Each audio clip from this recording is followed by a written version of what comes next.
Hello, everyone, and welcome to another week of The Damage Report. I am your host, John Idarola. No, you can't fact check that.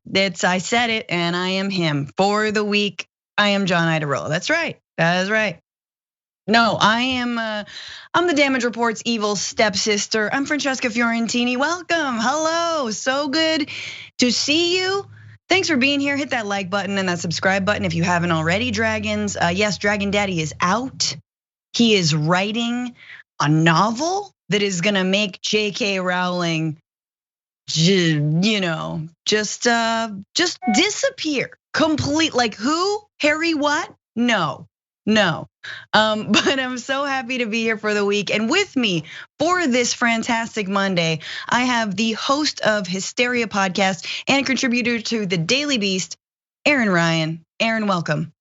Hey, thank you so much for having me. I love the evil stepsister characterization. I think that's perfect. Knowing you personally, I think it's just perfect.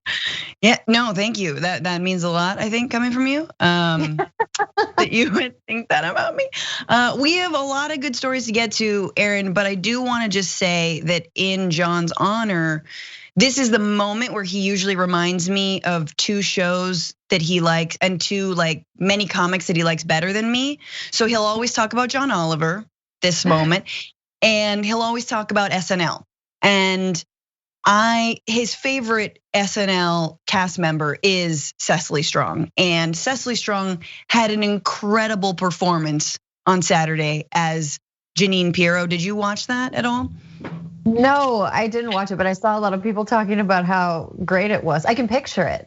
I think Cecily Strong is incredibly talented and super, super funny. And Janine Pirro is hilarious. So that combination, I can't imagine it going wrong. Just watch it. It involves her getting inside of a giant boxed wine and singing, "I did it my way." But I think she's saying, "I did it my wine." Like it's so my wine. It's amazing. And Cecily Strong may be leaving the cast. So John, I'm sure, was pouring one out. And I'm sure we'll have to talk about it when he comes back. But are you ready to talk about the news this week or this morning? I'm as ready as I'm ever gonna be. Yeah, things aren't better. Fair warning, they're not necessarily better, but let's do it. So, what exactly went down on January 6th? Who was involved? Who harbored insurrectionists? We should probably find all of those things out. And after passing a bill in the House to set up a 9/11 style commission, Democrats are now going to introduce that bill in the Senate. But of course, Republicans want nothing to do with this bill because they don't need a commission to know that January 6th was an inside job. But of course, top Republicans are making a concerted effort to quash the creation of a 9/11 style commission to investigate the Capitol attack, deeply endangering the bill's passage amid fears about what high profile inquiries into the events of January 6th might uncover. That includes Senate Majority or shared majority leader Mitch McConnell, of course, who said that he is no longer in favor of this bill. He opposes the commission in its current form, and several Republicans who've previously expressed support said they could no longer back it. McConnell's opposition brings into sharp relief the treacherous path ahead for the legislation, which Senate Democrats could introduce as soon as this week, according to a source briefed on the matter. Erin, is any of this surprising to you?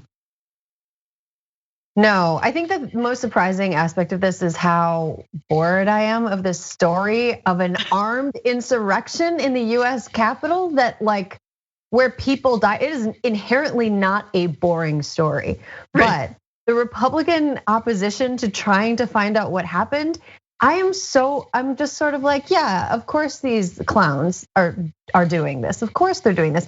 You know, it sort of reminds me of like, you ever had a friend who found out that their partner was cheating on them? It's usually a her, by looking at their phone and found that it was like full of sex and inappropriate messages. Full of sex. And then the guy gets mad that she looked at the phone. like that is somehow a comparable crime to having done all the things that are documented within the phone. That's how I feel like Republican obstruction to this registers to me. It's like, well, I guess if you're looking at the phone, you probably have to already have a sense of what's there. As we're investigating this, I think we have a sense that we'll uncover, we all kind of know what's there. We have a sense of what's there, but it would be great to know for sure what is there. And it's absolutely unsurprising to me. The Republicans are like, no, you can't look at my phone. Yeah, absolutely. In fact, kill the phone, shoot that phone. Never, phones are the problem in this case. Phones don't exist. There's never been a phone. I don't know why you think I've ever had one. That's ridiculous. You must hate America if you think I have a phone in it with a bunch of insurrectionists. That's, First of all, I feel like they do. I know the metaphor got away, but I'm like, I feel like they do kind of have like just sort of a Tinder, but for all the QAnon shamans that were in the Capitol and all the like Holocaust deniers. They're like, Anyway, did I mention John was gone? This is how it's gonna be, people. All right, you just buckle up. Of course, this is making House Minority Leader Kevin McCarthy look pretty bad, in particular because he was one of the guys who said that he called Trump during that insurrection. So House Minority Leader Kevin McCarthy could be left exposed should a 9/11 style commission be impaneled. McCarthy called Trump as rioters breached the Capitol and begged them to call them off, only for the former president to side with the rioters, saying they appeared to care more about overturning the election results than Republicans in Congress. And that's not only Kevin McCarthy, but of course Mitch McConnell. The day after voting to not impeach Donald Trump for the second time, got up there and grandstanded all about like, the rioters and the overturning of democracy and no. Erin, am I crazy in feeling like somehow if we had done this back in like February, right after Biden was inaugurated, that this would have easily been passed? Whereas now we're like, oh no, I don't know if 10 Republican senators are actually gonna vote for this. Yeah, I think it would have easily in February, but also if it would have happened in February, Republicans would have had more of a moral leg to stand on because they would have been like, look, they're prioritizing this over COVID relief, which in February was like an urgent need that hadn't been passed yet, like the giant first thing the Biden administration actually got through that needed to happen. So it was sort of like doing it now means that Republicans don't really have an excuse to say like, why aren't you doing something else? Also, they have no clear agenda. I haven't seen a single policy proposal from them except not what the Democrats want, which isn't really a policy as much as it's just a disagreement. So yeah, I think that like the sentiment would have been there, but they would have also had a more readily available excuse. Absolutely, and for a party that like prides itself on somehow the dwindling masculinity of the American male, and Ted Cruz tweeting out Russian military training videos and comparing them to supposedly like super effeminate American military propaganda, that like the one person who just emasculates them over and over and over again is Donald Trump. Just for the whole world to see. Yes, I sicked an entire mob on you. Yes, they were screaming, hang Mike Pence. Yes, if they probably found you or Mitch McConnell, they would have hurt you. But once again, deny reality, and I'm gonna just completely emasculate you. Bow down, reality is not reality. I mean, it almost seems like something that they like at this point. Like it's something that they're into, that they really like, maybe inappropriately so. Another aspect of that is like, here's something that is a little bit of a tangent, but COVID has a clear link to causing erectile dysfunction. Yes. And a lot of men that are Republicans refuse to wear masks and refuse to get the vaccine as some display of masculinity that could lead to them literally losing a very key component of their masculinity. It's a strange time. Wow, God. Well, Rand Paul is refusing to be vaccinated. We may get to that story, but yes, that's what we need on the right. More erectile dysfunction. Hey, the future's bright. All right, well, let's turn to a different aspect about this. Capitol Police are calling Republicans out for their reticence to not establish a 9/11 commission investigating what actually happened on January 6th. An anonymous group of about 40 to 50 wrote a letter that was obtained by CBS claiming that Capitol Police officers condemning the Republican congressional leaders for their lack of support for a commission that would investigate the attack on the Capitol on January 6th. Somehow that's right. Somewhere in there, Francesca got through that. The letter said, quote, "It is inconceivable that some of the members we protect would downplay the events of January 6th. And apparently right now, Capitol Police are having a hard time recruiting. They're like understaffed by something like more than 200 positions. And it's not hard to imagine why. Of course, that letter, anonymously released, not necessarily representative of the Capitol Police itself, just anonymous group of 40 to 50 within the Capitol Police Department. Completely misconstrued by right-wing figures like America's favorite Klansman, Tucker Carlson. Tucker, of course, saw that letter and was like, nope, blue lives don't matter. Take a look. Department was a law enforcement agency. Members of Congress certainly believe that. They trust their lives to the Capitol Hill Police. And that's why Capitol Hill Police don't lobby Congress. That would be a dangerous conflict of interest backed by an implied threat. Do what we say or watch your back. In this case, that's exactly what they were saying to Republicans. Quote, "We, members of the United States Capitol Hill Police, write this letter to express our profound disappointment with the recent comments from both chambers' minority leaders, Kevin McCarthy and Mitch McConnell, expressing no need for a January 6th commission.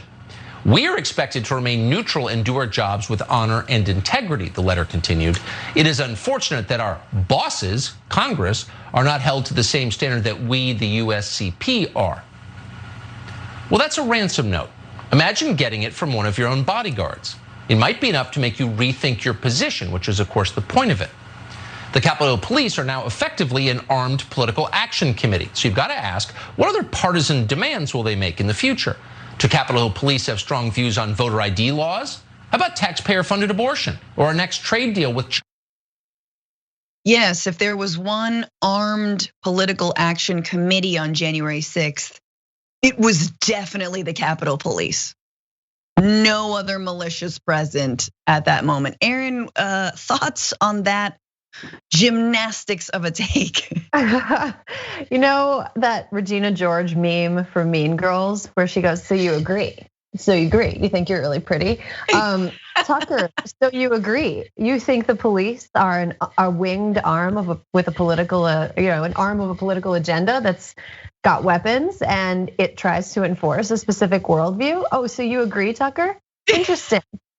Interesting. Yeah, in this case, he's like had me in the first half because he's absolutely right that the police in many cases are they have a political ideology and an agenda, but not in this case. I think that it's totally fair for people who are workers to expect a safe workplace, and I think it's really I don't want to engage with the entire, I guess, like cloudburst of dumb stuff that Tucker just said because courts have ruled that Tucker Carlson is not someone who delivers the news. That is like been a court ruling. It's not news, it's entertainment. So I think that part of this is trying to be like nose tweaking, but on the other hand, it's just like, man, I guess maybe the police shouldn't have an agenda at all if you don't want them to sometimes have an agenda that doesn't line up with your own. Well, that's exactly right. I mean, that's what I'm saying about the Blue Lives Matter stuff is like I wish we could mash up anytime anyone talks about January 6th, tries to downplay it, just roll B-roll of a police officer being smashed in a doorway, or being pummeled with an American flag. Like, again, the bloodbath, if those were BLM demonstrators, if they were pussy-hatted, women at the Women's March who tried to do that, just pussy hats everywhere, nothing but yarn. I'm sorry, but it's like I keep thinking, I've demonstrated so many times in DC that I'm like, man, we wouldn't get far. But so once again, we're being told not to believe our eyes. You see footage here of, again, a Capitol Police officer leading an entire mob And we've seen the footage within seconds of accosting and being right in the face of senators and Congress people. This is what they have, this is what they've sowed, right? This is everything they've sown, and it came knocking at their door. And yet now they're like, no, didn't even happen. I can't even see it. And blue lives don't actually matter if they don't uphold my worldview. So, but exactly right. Tucker is basically revealing that, yeah, no, police do have a lot of power. I guess not the ones in the Capitol. Those folks who, by the way, remember that the Capitol Police, look, I don't think the Capitol Police operate in the same way that the St. Louis police force does. Like, let's just sort of a little bit separate that. And also the Capitol Police has had multiple complaints of mistreatment, of certain things like racism, microaggressions or macroaggressions, right? Feeling unsafe in their workplace had been a thing. This is not the first time. Obviously, this is a accumulation and a culmination of a lot of that. But I'm just astounded that if anyone on the left said this about police officers, of course they would be dragged through the mud for it, but it's Tucker.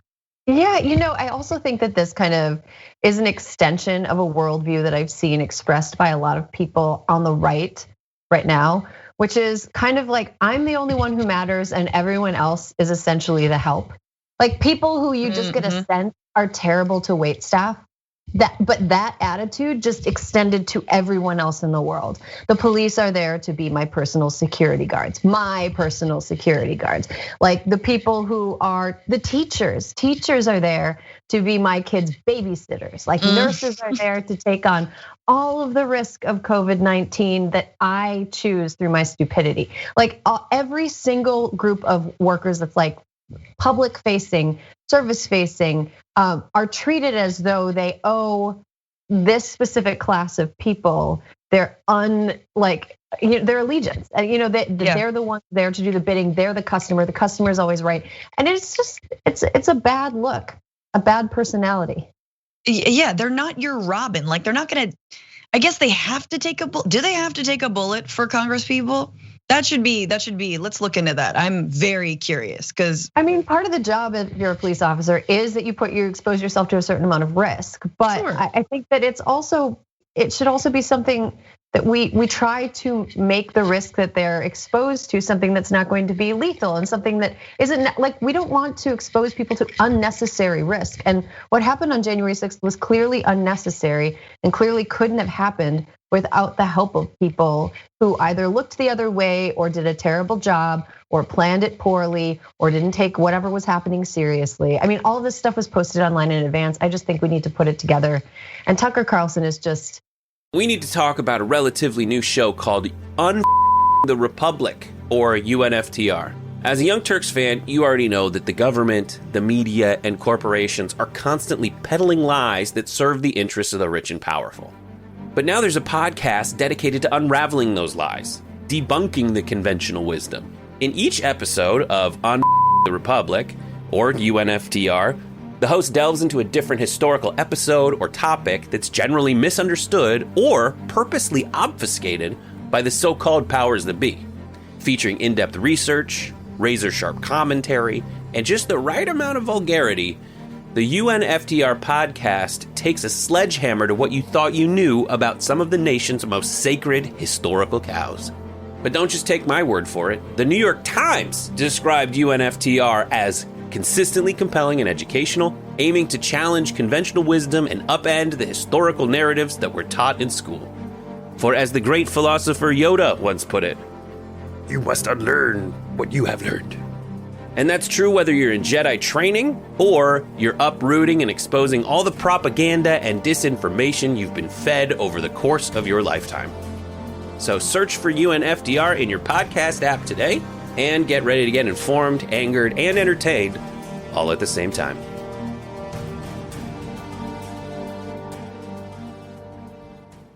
Too much distraction. He's like 10 pounds of distraction in a 5-pound bag when it comes to this.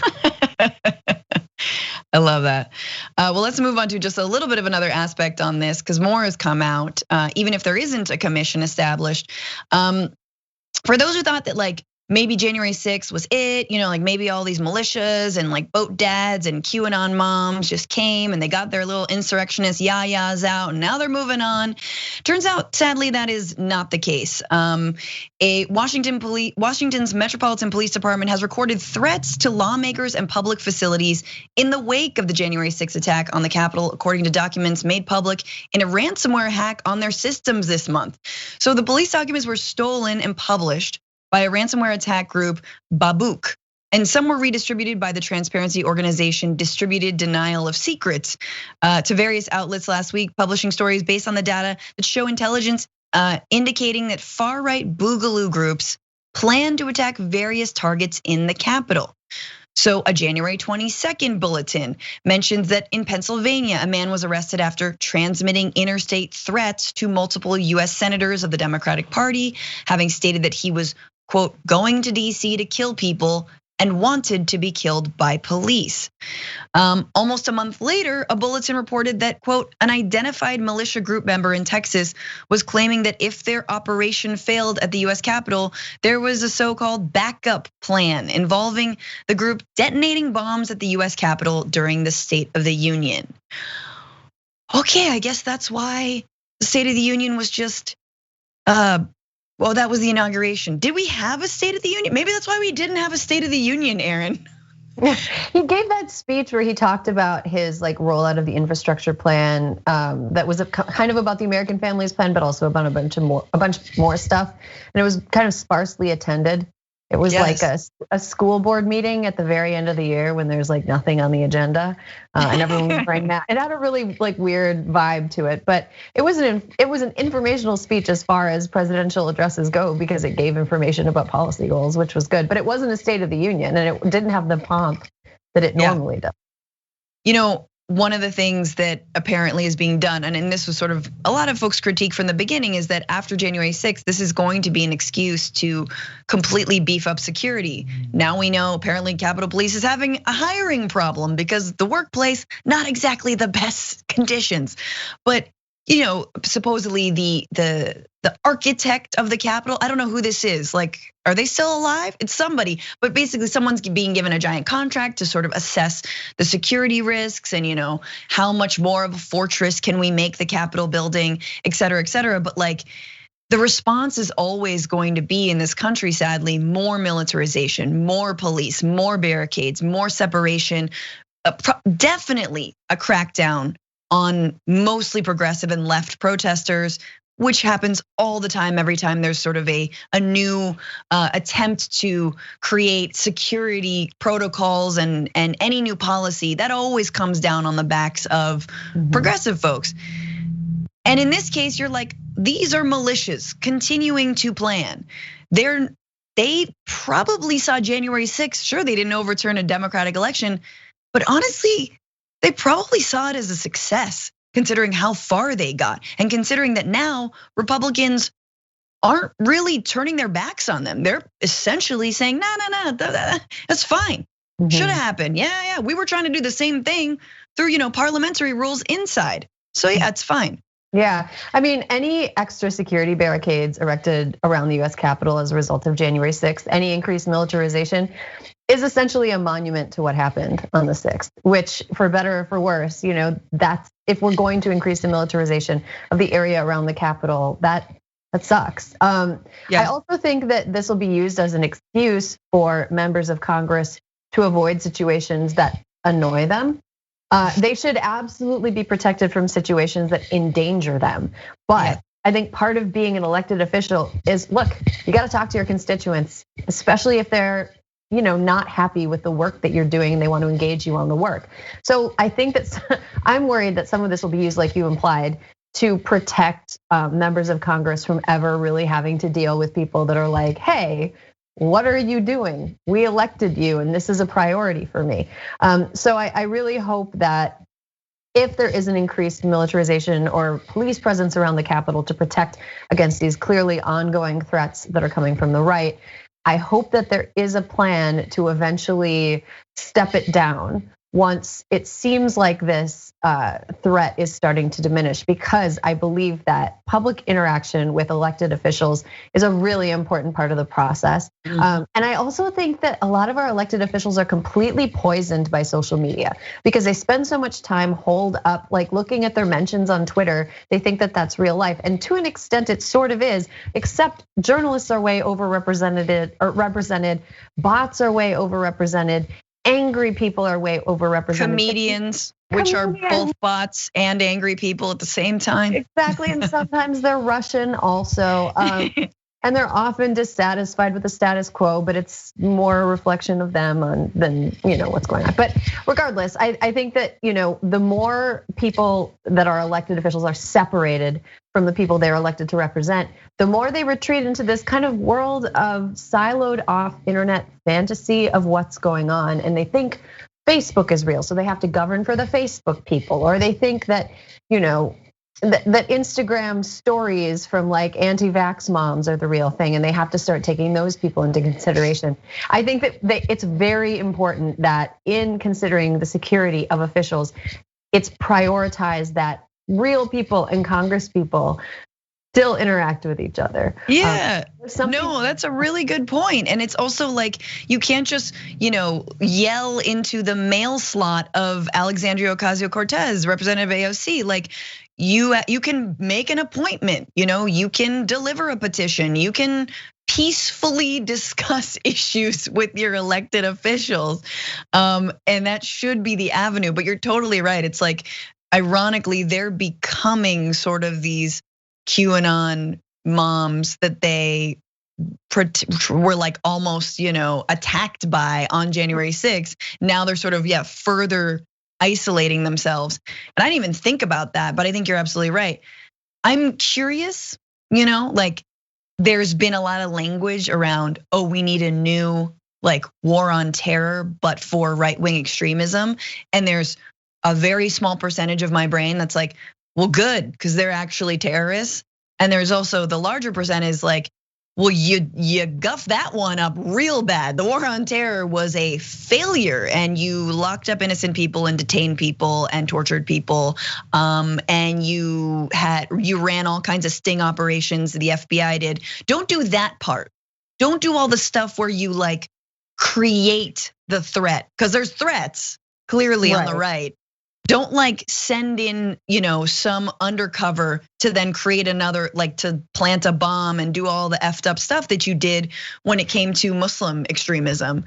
If and any extremism and right-wing extremism, like a lot of stuff in like the 80s and 90s was just right-wing groups trying to bait the government into a violent confrontation. And then that violent confrontation, Ruby Ridge, became fodder for people like Timothy McVeigh. That's part of the plan, is to get into a fight with government forces, to make them seem like they're being oppressed, to make the point that the government is violently quashing their quote unquote rights. And government overstep happens a lot of times when you involve the military, like you were mentioning with the war on terror, but it definitely happens stateside too. When they've tried to fight extremism within our own borders, it hasn't gone great when they've resorted to typical police and militarized force. Absolutely. Okay, so one final aspect of this, and then we'll wrap this Jan 6 discussion up. Because some people are taking precautions when it comes to stopping further insurrections. Whether or not Congress is preparing to prevent another attack on the Capitol, private businesses are, particularly hotels, and particularly one hotel, the Trump Hotel. That's right. Police intelligence documents show that Washington's Trump Hotel raised its rates as a security tactic in the hope of deterring Trump-supporting QAnon supporters from staying there in early March, on a day which some believed would see Trump restored to office.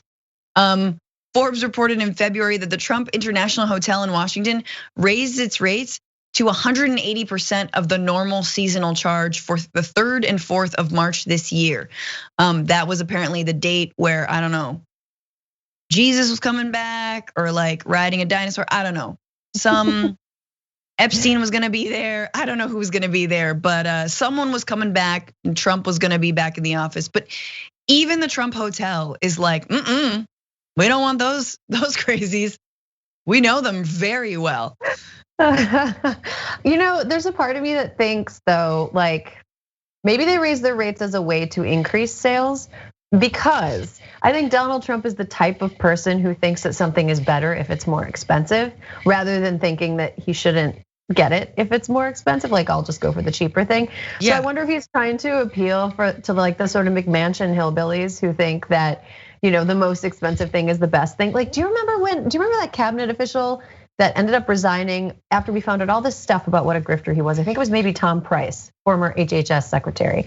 And one of the things that he asked his assistant to do was drive around and get lotion from the Ritz-Carlton, because he thought that the Ritz-Carlton had like the fanciest lotion.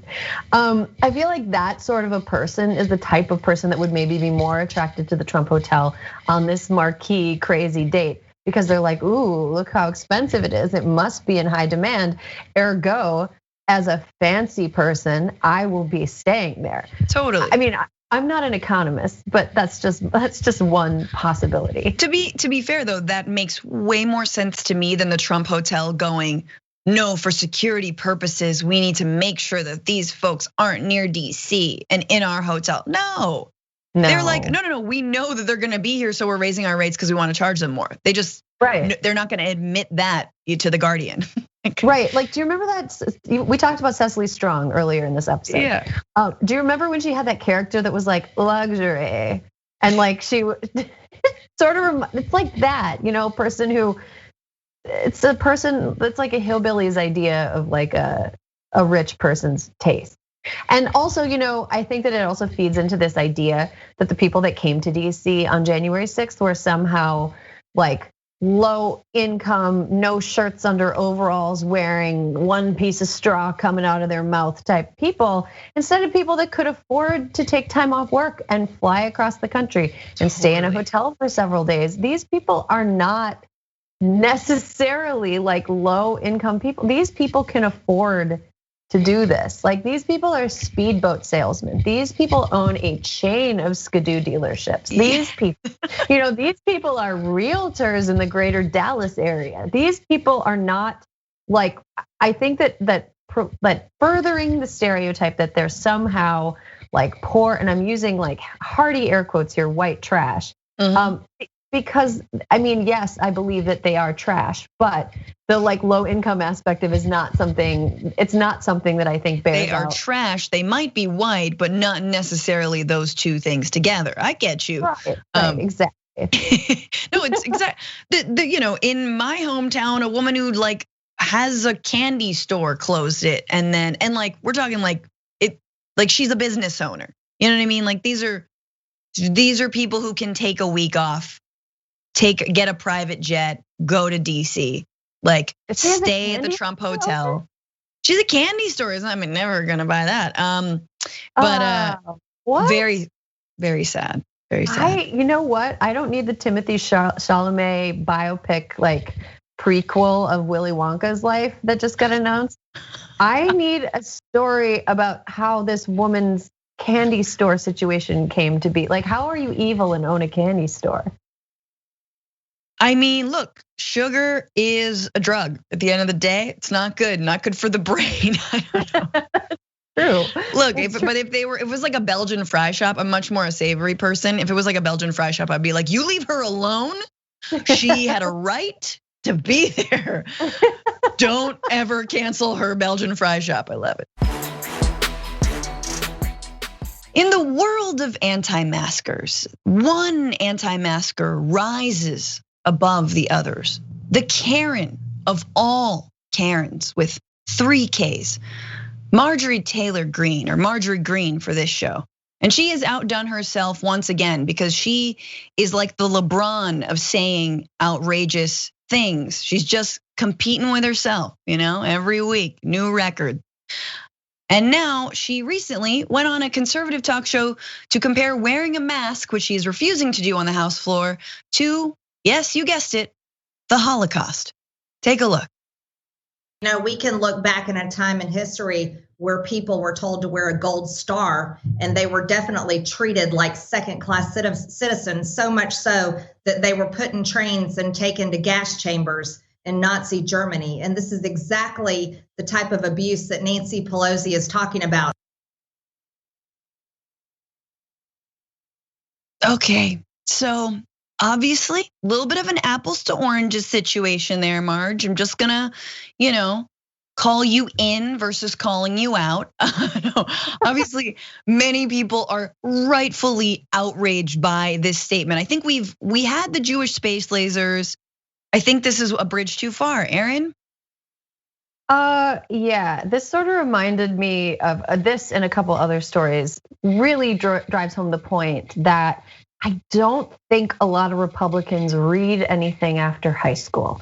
In the Holocaust is the only bad thing she can think of to compare this to. It's like, look, giving you the benefit of the doubt, Marge, you want to compare this to something historically bad that happened. You might want to know about any other historically bad thing, because you could compare it to another thing, besides the Holocaust. You can compare it to something that isn't a genocide. Like, you don't need to refer to the Holocaust. I feel like the same sort of thing happens when you see, I think last week a Wyoming candidate for the House of Representatives compared himself to Romeo and Juliet because of a relationship he had when he was 18 with a 14-year-old girl. It's like, have you read a book since high school? Please read something else. Like, I'm so tired of this, complete. But Marge Greene, the second thing, I don't think, coming from where she comes from and just given her overall personality, I can't picture her having many friends who are Jewish that could have been like, please do not with this, Marge. This all seems it was just really ill-advised. A thing that I remind myself of though, when she kind of gets in public and once again achieves her goal of getting attention, because that seems to be her only goal. Just congratulations, Marjorie, you got attention. Yes. She has so little power in Congress. She has less power than a high-level staffer for Nancy Pelosi. She's an elected official, and she has messed up and messed around so much, and she's been stripped of all of her committee assignments. And all she does now is go on talk shows and try to get attention for herself. So I mean, this is a very, very stupid comment, and it's a reflection of a deep ignorance of history and a deep lack of creativity. But it's also a reflection of how little power she has and how little say she has over anything. She might as well just be the most important Facebook mom in America, because she's about like the most important Facebook mom in America who doesn't really have any power in Congress. A MIFA, most important Facebook MIFM, and that definitely not a MILF, just a MIFM, most important Facebook mom. I like that. First of all, I do think that you see this is sort of the natural progression of what a lot of anti-maskers have been saying for a while now. Some of my favorite Karen videos out there are ones where they compare what they're going through, which by the way is being asked to wear a mask for 5 minutes while they order their Chipotle burrito. They compare that to the civil rights struggle. That this is my right as an American citizen, and my civil rights, specifically that phraseology, are being trampled right now. One Karen called 911 and was like, yeah, hello? My civil rights are being trampled, which is amazing. Cause it also means that you think that black people just call 911 because some racism is happening. You know what I mean? Line to be like, hey, make it go viral on the blog. Yeah, if only, right? If only. And said no. Oftentimes people will say far away from calling the police in any circumstance. But of course, if she didn't know that her statements are ridiculous and wrong, here's a tweet from the American Jewish Congress.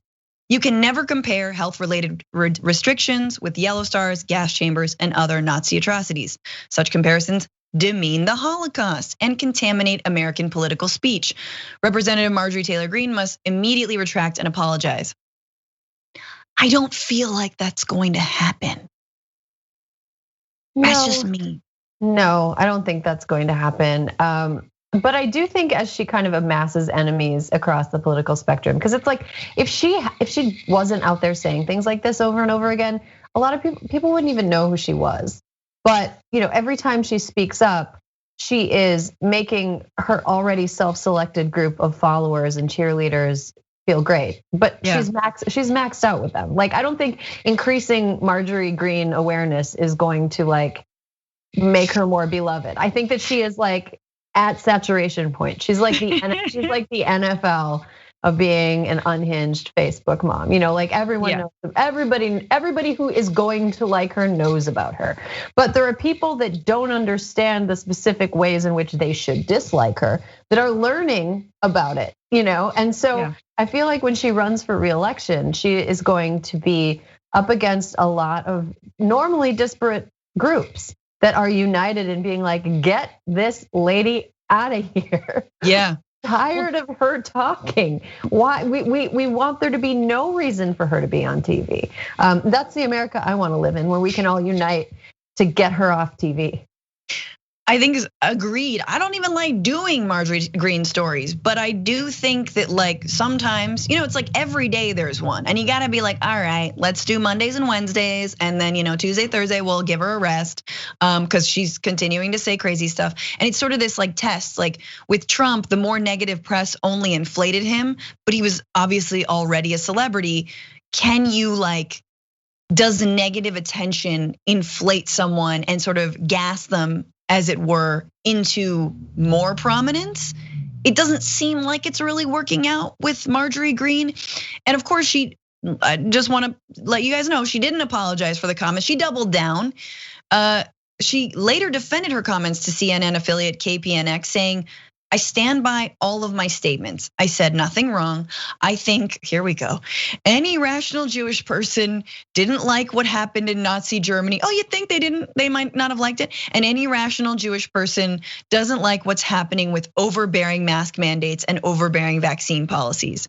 Ergo, if you guys didn't get that, if you're Jewish, you should be an anti-masker. See how she just worked that in? Yeah, I just look, she's not gonna learn. She's not a person who is going to learn anything from anybody saying anything. But it does feel like kind of cathartic for us to get our yayas out and be like, here's all the ways in which this is wrong. It really is mind-boggling how little a grasp she has on how metaphors work or comparisons at all. Like the Holocaust was a historical, moment designed to exterminate people. Yeah. Mask wearing is a health policy designed to save people. So in a way, opposite.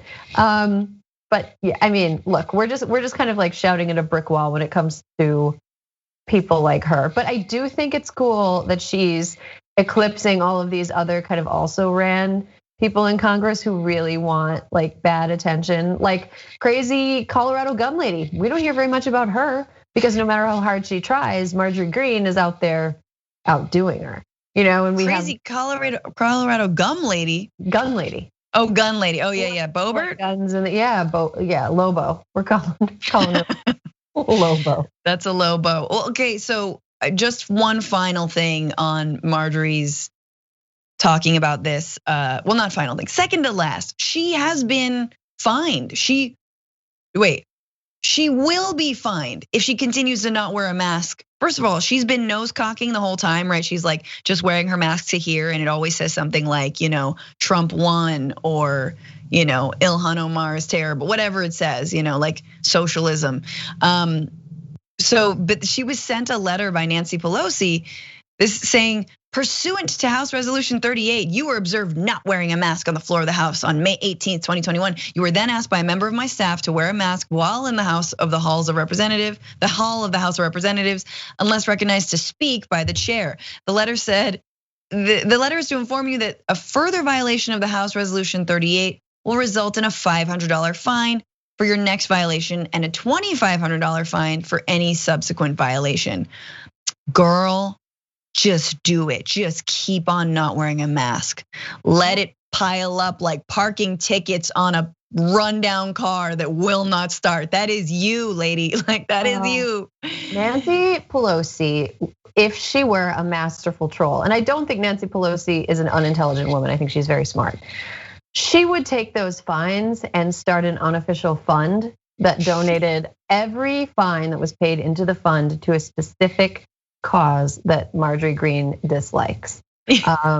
I can, BLM related causes, police reform causes. I can see like abortion funds. The South, we're facing a really important battle when it comes to abortion. Yellowhammer Fund. Yes. Give all of her not masking. Let's give it. Let's troll for good, Nancy. This is my appeal to you, Speaker. Let's troll for good with her. And also another thing, though, on a serious note. Actually, I was pretty serious about the last thing. She should donate her fines to like some amazing liberal leftist cause. People like Marge Greene are making it worse for literally everyone else.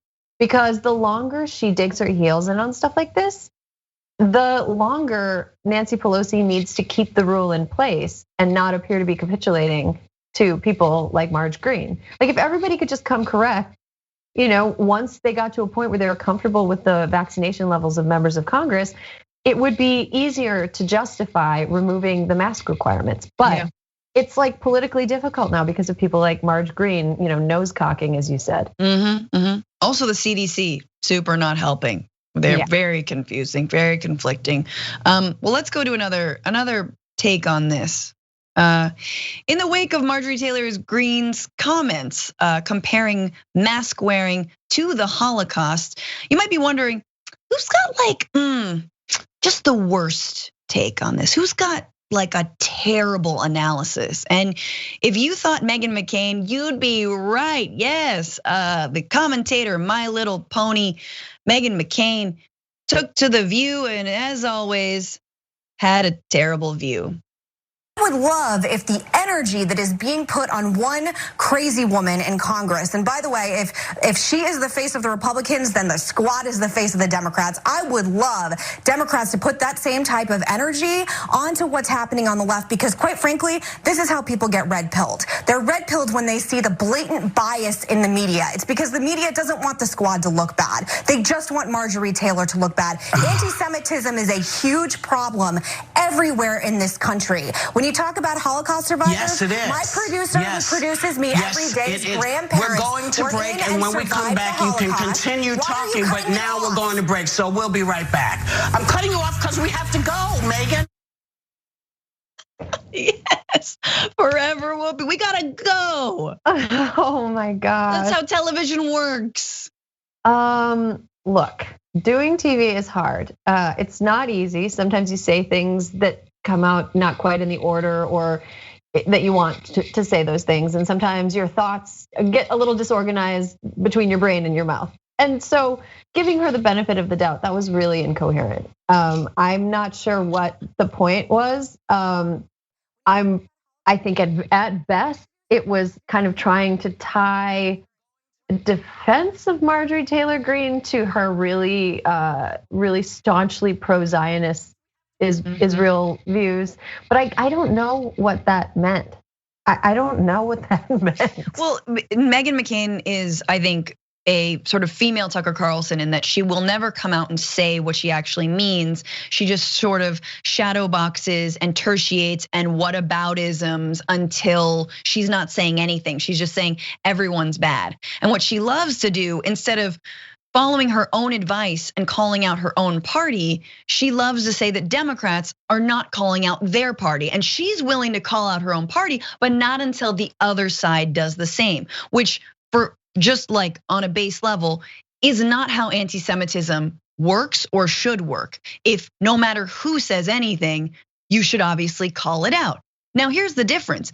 Ilhan Omar, who said something like, when it comes to the Israeli lobby, it's all about the Benjamins, was called out supposedly for using a trope about Jews and money. Now, she was actually just talking about the lobby. Well, lobbyists use money, so I'm not sure how else she could have said it. Look, she apologized for those remarks. She said she was not aware that there was this trope, that she did not mean anything by it.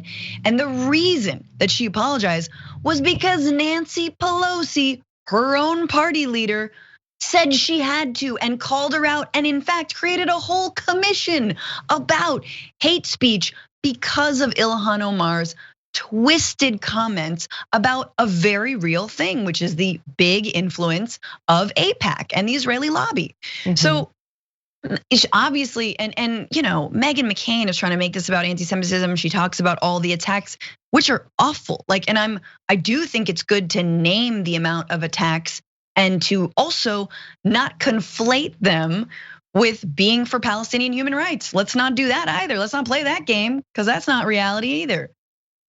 Yeah, I think that the red pill point was the most incoherent point. Like that's how people get red pilled. Like, wait, explain that to me more slowly. So you're saying because people like Marjorie Taylor Greene, who make incredibly insensitive and ridiculous comparisons between a public health measure and a mass extermination attempt against Jewish people, because of the coverage of that, other people will watch it and say, I don't like Jews either. Like, what?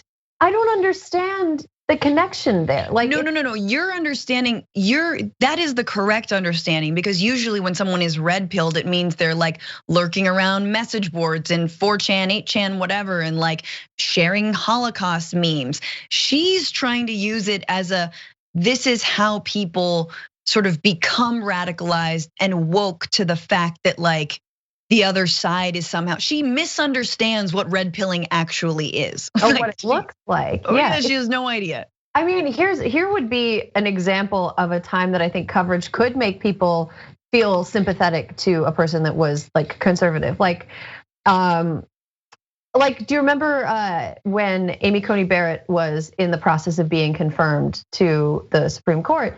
If there had been like really unfair coverage or like crappy, mean-spirited coverage about her adopted children on the left, that would have been like, whoa, what are you guys doing? That's like so mean-spirited and so beside the point of like her, as a person, as a judge, and that's just that's awful, and that could turn people off. But I don't see how coverage of things that Marjorie Taylor Greene said and then refused to apologize for, like you pointed out, that Representative Omar apologized after she made a comment that was insensitive to stereotypes in the way that it could be read, and she apologized. And Marjorie Taylor Greene is like, no, I'm not sorry, and I do it again. So it's like, it's just not a comparable situation, and I just think that, and it's also just very bad faith. Democrats are constantly policing each other, and some people would argue that they waste a ton of energy doing that, because they waste a ton of energy policing each other at the behest of bad faith attacks from the right. Yes. Meanwhile, people on the right are not policing themselves. Like, we've never heard of, Kevin McCarthy hasn't had a serious conversation with Representative Greene. And I just think it's all, we can't keep falling for this. We can't keep pretending like this is the truth, because it's not even playing in the sandbox adjacent to truth. It's in a different playground. I love that. And that's exactly that. You're so right. We again, I feel like I'm taking crazy pills. We are constantly fighting against the right that is using sort of left talking points and progressive talking points, even woke talking points, right? As they call it, against the left and against Democrats. Being like, well, why don't you subscribe to, feminist standards and principles? And what about my body, my choice? And you're like, you're not for choice. Like, you laud and herald your sexual abusers. Like, you know what I mean? We like oust them, within a moment's notice. Maybe that we shouldn't do that. But like, it's just, so again, it's like, what are we actually talking about here? They're playing by a different set of rules, but they're constantly looking at our rule book and being like, well, how come, like, yeah, they don't play by any rules, but because we have principles, when we don't play by them, we are called out and hounded until we, do enough like self-flagellation to satisfy them. And it's really not even, it doesn't really accomplish anything except wasting our energy. And there are some times when people on the left should examine themselves and apologize for things. But we shouldn't do it because people on the right are calling us out. Absolutely. Hello, AP, and you firing a young journalist for her previous activism around Palestine. Okay, that was a right-wing hit job. All right, I digress. Let's move into our last, I don't know if our last story. We're in an E block, guys. What does that mean to you? Does that mean anything to you? You like the E block? Okay, here we go. I'm sorry. I'm moving on.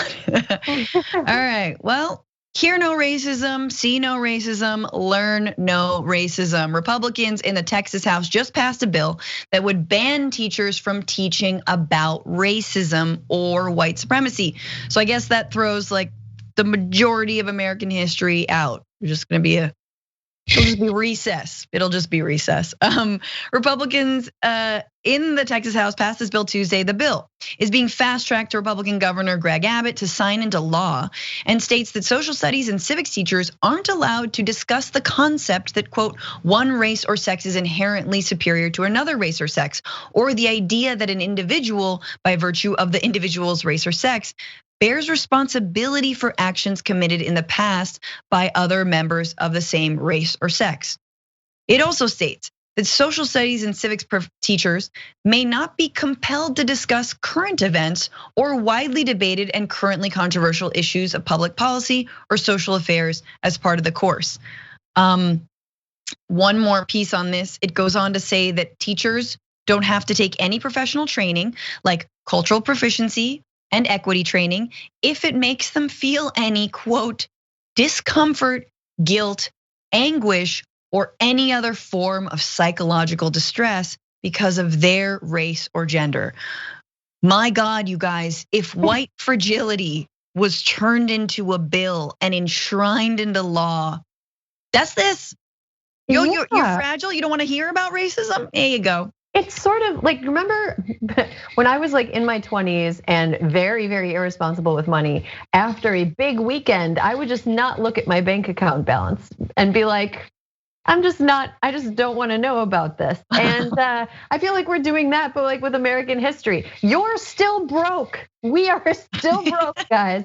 And also, it always amuses me when lawmakers think they can somehow keep young people from obtaining information. They know a lot more about how to find, index, like research information than you've forgotten in your life, Greg Abbott. These people are digital natives. Like these people can find out things that adults are trying to hide from them. And I think that if this like becomes just part of Texas's educational system, people are either gonna learn their history from TikTok, because there are plenty of people on TikTok giving slightly wrong lessons about history, maybe from a different perspective, or they're going to be made fun of when they write college essays. Texas students are going to be applying for schools, and those college admissions essays are going to be handed around the Harvard office, and people will laugh at them because they are going to be such little summer children. It's just summer children. Little summer children. It's just setting up an entire state's worth of students to have a rude awakening once they get to college. Absolutely, and this is the whole thing is tiptoeing around the idea of racism, right? It's not that. Obviously, the bill's language apparently makes it seem like, we shouldn't teach that one race or gender is superior to the other. Like, obviously we shouldn't teach that. But even discussing that throughout history and currently and baked into systems of policing and education and housing, it is very clear that certain groups of people are treated very differently than others, that inherently is racism. And like that is mind-boggling. And this is all, of course, about critical race theory, which is the newest thing. Apparently, critical race theory is like the devil and it's poisoning children's minds because looking at race critically is bad. You have to look at race uncritically, Asian people drive like this, black people eat this stuff, Indian food is like that's what we want. We want basic race theory. We want like 90s problematic white comic race theory. Like we want the most basic stuff. And it's so true. Look, young people, how many times have you seen that white guy just explain like that reverse racism isn't a thing, like on TikTok? Like young people share TikTok videos and they're like, oh man, I just got a whole like semester of critical race theory in this TikTok. And you're like, good on you. I mean, not actual reading, but cool to start. Bullet points, you got some bullet points. Yeah, totally. You're totally right with this. So we'll see if it continues. Poor Texas, man. I just want to read one more thing, then I know we got to go. One more thing. This is from the person who sponsored this bill, Republican State Representative Steve Toth, writes, do we want to talk about the Holocaust? Yes. Do we want to talk about slavery? Yes. We will have to talk about all the evils of our past without blaming white children simply because of the color of their skin. Critical race theory says I'm a white supremacist. Anyone that is not a person of color is a white supremacist. So basically, if everyone's a white supremacist, then no one is a white supremacist. That's so ridiculous. Oh God, okay, couple things on that really quick. He kind of got it at the end. Like, no one's saying you're a white supremacist. Well, I don't know, Steve, maybe you are. I haven't checked your Facebook, but no one's saying you are. No one's saying, but you're right that like no one actually is white supremacy. No one isn't white supremacy. White supremacy is everywhere. It's almost like it's a system. It's almost like it's not a person. You got it, buddy. You're almost there. But like, imagine going to the Holocaust and talking about the Holocaust and being like, okay, but now we can't blame the Nazis. Cause look, we're not about blame. The Holocaust happened. No one's to blame. No one's pointing fingers. Like what? It's like world making the passive voice like your entire curriculum. Yeah. By whom? Like slavery occurred. By whom? Like there needs to be a subject and an object for a sentence to be operative. Like there needs to be a subject and an object in the way that you describe historical events happening between groups with asymmetrical power. It's like, I mean, and I do think he's kind of showing his cards a little bit by assuming that white people are going to be the ones to be made to feel bad. Why do you think that, sir? Is that just a kind of implicit acknowledgement of the fact that white people in the US historically have been the perpetrators of racist policies, racist outcomes? Is white supremacy being upheld mainly by white people? I feel like he kind of knows that that's the case.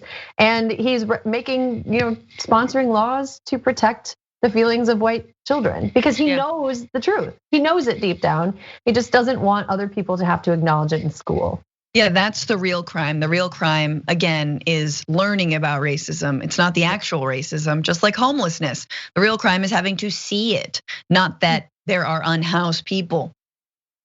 Perfect. See how this worldview works? Texas, I feel for you. My heart goes out to you. Do we have time for one more? We have time for the F block? All right, let's do this. Yeah, I'm just gonna my way through this. You guys, you got the stepsister, okay? Might not be evil. CNN has finally taken a bold, brave step that they really should have done the day after hiring him and have fired Rick Santorum from its contract, from being a commentator with them, a senior political commentator somehow. Got the title of senior, over his comments made about Native Americans. And on Saturday, a CNN senior executive told HuffPost that the network quietly ended its contract with Santorum this week. The executive who requested anonymity to speak openly said the decision to cut ties with Santorum came after he went on one of the network shows, Cuomo Primetime, to explain himself shortly after he made his racist comments. He blew it, said the executive, and after that, nobody at the network wanted to keep him around. You gotta wonder what he was doing to charm everyone before these comments.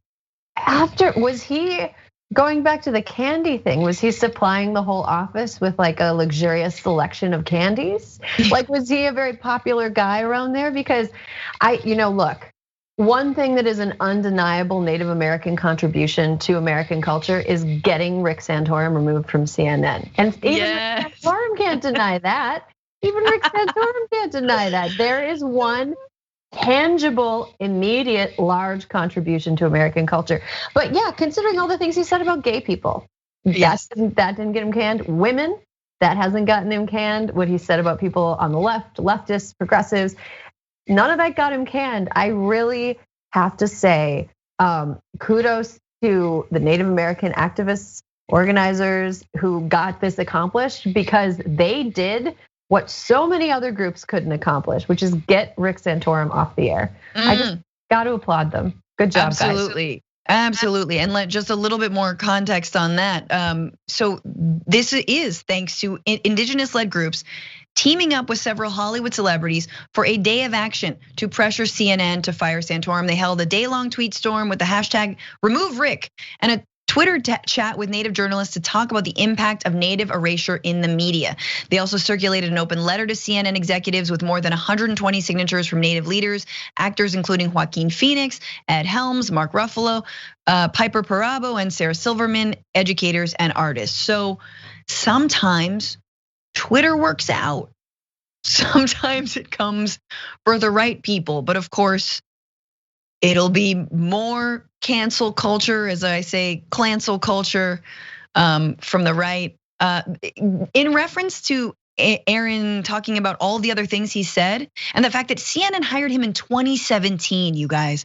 This is after well-documented bigotry. And I want to ask Erin what she thinks about like why networks have to hire these kinds of people. But just going back, okay, so this is not the first racist stuff he said. On African Americans, he says, I don't want to make black people's lives better by giving them somebody else's money. I want to give them the opportunity to go out and earn the money and provide for themselves and their families. Oh my God, almost like they're children and you know better. He said on Social Security, he said it's the design is flawed, but having said that, the design will work a lot better if we had stable demographic trends. The reason Social Security is in big trouble is because we don't have enough workers to support the retarees. Well, 1/3 of all young people in America aren't in America today because of abortion. It's because 1 in 3 pregnancies end in abortion. What? Okay. First of all, he's half right. Demographic trends are saying that are not trends that could support Social Security as we know it. But here's one way to increase the number of workers: let more immigrants in. Let more immigrants in. Like young immigrants who want to come to this country and work, we should be letting more of them in. We should be making it easier for people to become citizens. Also, 1 in 3 known pregnancies ends in abortion, but 1 in 3 known pregnancies that is wanted ends in miscarriage. Like the body naturally decides. Also, the assumption that the assumption that every single abortion would result in a child and all of the children that were born after an abortion would also have been born is ridiculous. Like a person who has an abortion at 18 probably wouldn't go on to have another child at age 32 because they had that kid at 18. Like it's such a look. I didn't know where he was going with this, but then when it ended in because abortion, you're like, all right, there we go. It's like curtains close and scene. We know that was coming, and it's all been out there in the open. And I have a question, like, CNN's hired Kayleigh McEnany, who then went on to be, the press secretary, the last press secretary, the best press secretary, all right? Like the most North Korean propagandist press secretary for Donald Trump. But why? Like my question is, do you feel like CNN needs some sort of fill-in right-wing commentator? Because I feel like MSNBC has like Republicans who are Republican in like 2009, and CNN has Republicans who are Republican in like 2017, like 2016 or 2014 more, like they were relevant then. Both I don't care about, just gonna lay that out there. But I'm wondering, like, why do we even have to have someone like Rick Santorum on CNN? I guess just like think about the people who watch cable news, and the people that have it on all day. Like couple weeks ago, I went on a cable news show and I got several text messages and emails from people over the age of 50 letting me know that they'd seen me on TV. Like I feel like the demographics that tend to watch TV specific news tend to be like a little bit older, and they kind of live in an age where they believe that bipartisanship, the illusion of bipartisanship, is still a thing. So I think that they believe that things are more balanced if they have Republicans on their TV, even though I don't see the value in trying to find balance between truth and untruth when one side is trying to be true-ish and the other side just has a complete disregard for facts. There is no middle ground for that. But and especially when you consider how big the big tent party is, how broad Democrats are. There are many moderate Democrats, and you could easily have a robust discussion between moderate Democrats and actual progressives or leftists, right? Like, and that never happens. I'm fine with Republicans on CNN or MSNBC, but like make that their hour. Like be like, and now we listen to a Republican sound off about a dark lord who is dropping cues about when Trump will become president again. Like do that and then push back on them. Like I'm fine with just having like a round table of ridiculous Republicans, but I'm not fine with like the constant like touchstone of, okay, but where is Santorum at? So we know where like the rest of America is at. Get out of here. Right. All right, Erin, Ryan, that is all the time we have. Thank you for joining me on this fantastic Monday.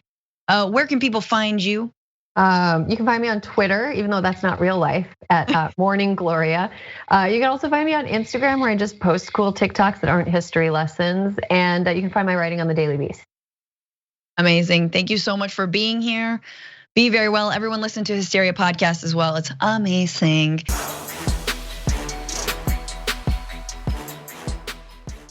Thanks for listening to the full episode of The Damage Report. Support our work, listen ad-free, access members-only bonus content, and more by subscribing to Apple Podcasts at apple.co/TYT. I'm your host, John Derola. I'll see you soon.